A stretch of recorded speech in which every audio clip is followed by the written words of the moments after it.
Muy buenas, mis queridos Humphreys. Hoy vamos a ver todo lo relativo al proceso de la transcripción. Sin nada más que decir, dentro intro.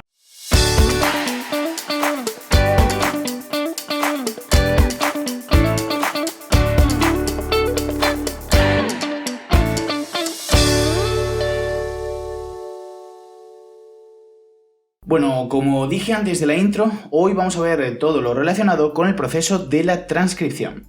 Y la transcripción, como dije en anteriores vídeos, en base al dogma central de la biología molecular, teníamos un jefe, que era el ADN, luego teníamos un secretario, que era el ARN, que iba a copiar la información de cada gen o conjunto de genes que se expresase para que luego dieran lugar a los obreros, que eran las proteínas, que iban a llevar a cabo las funciones. Entonces, la transcripción no es más que la formación de ese secretario copiando la información del ADN a ARN por medio de ARN polimerasas. Así el jefe puede transmitir el mensaje, en el caso de eucariotas, fuera del núcleo.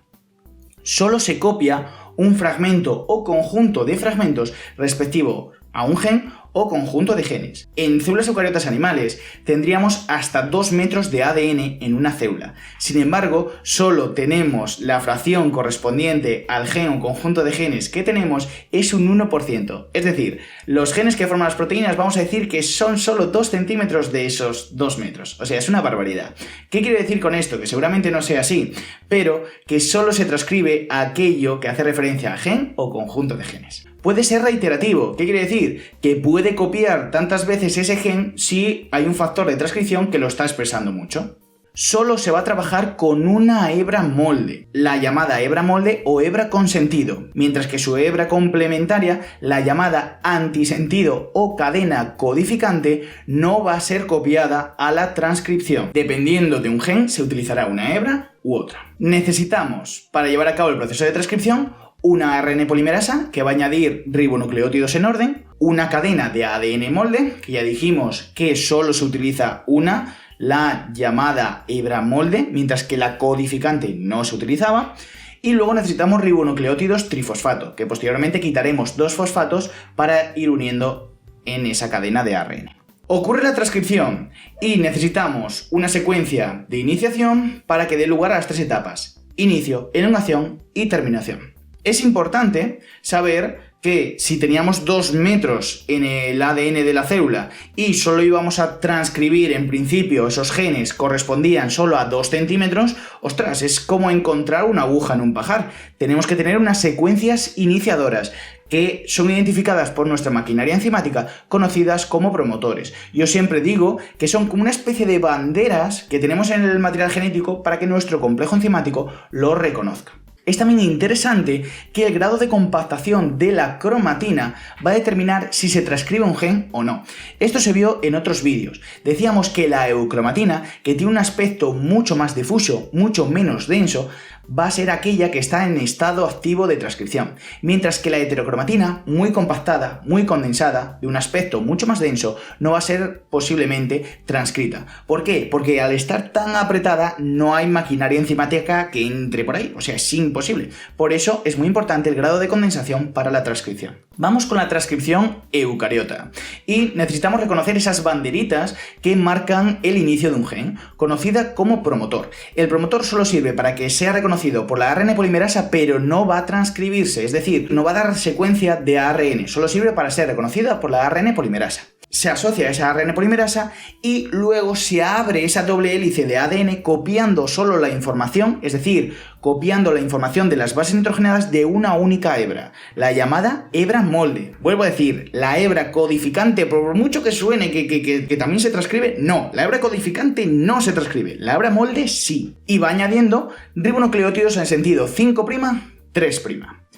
En el caso de las eucariotas, que la transcripción ocurre en el núcleo, cuando lleva añadidos 20-30 ribonucleótidos, se va a añadir en el extremo 5' lo que se conoce como caperuza o extremo 5' cap, que es un residuo de 7-metilguanosin trifosfato, que yo digo que es como esa caperuza o ese extremo de plástico que tiene los cordones que evita que se deshilachen. Pues eso evita, en el caso del ARN transcrito, que sea digerido posteriormente en el citoplasma por nucleasas y que posteriormente sea reconocido por el ribosoma para favorecer el proceso de traducción, que veremos en otro vídeo. Posteriormente se transcribe en su totalidad y cuando ya está totalmente transcrito es necesario una finalización. ¿Cómo se reconoce esa secuencia de finalización? Pues normalmente son secuencias palindrómicas. ¿Qué quiere decir? Que se leen igual de izquierda a derecha que de derecha a izquierda. Como por ejemplo el nombre de Ana. Si lo leéis de izquierda a derecha, Ana. Si lo leéis de derecha a izquierda, Ana. ¿Vale? Pues lo mismo serían las secuencias nitrogenadas. Pero que además pueden dar lugar a una complementariedad intracadena, que forma una especie de bucle en el ARN transcrito y luego una secuencia de muchas uridinas, que eso es una secuencia, forma una especie de nudo, vamos a decir, y es identificado por medio de la maquinaria enzimática como una secuencia de terminación. Por tanto, se suelta la ARN polimerasa y el ARN.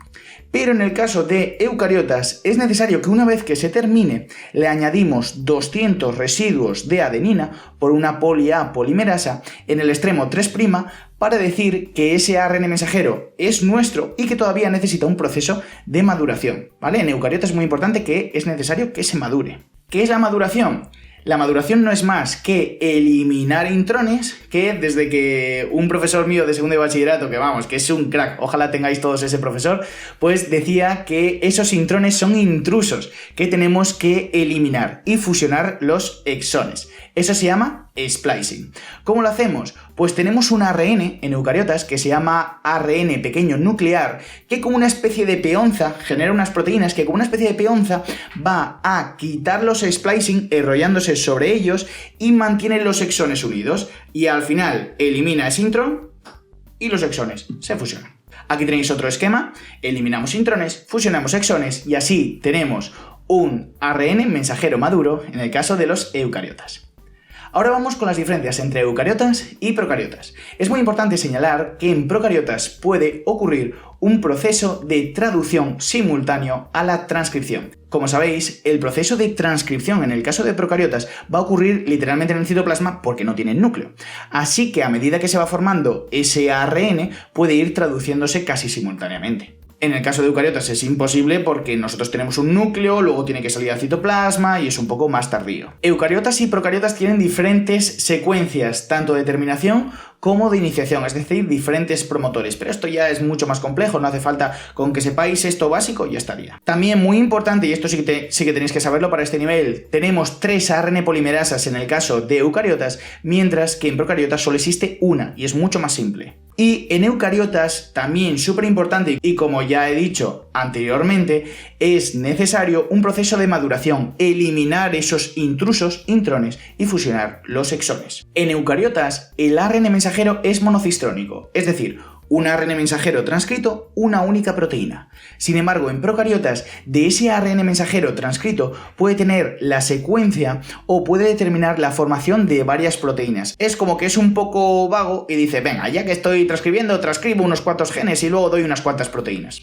Pero nosotros es un ARN, una proteína.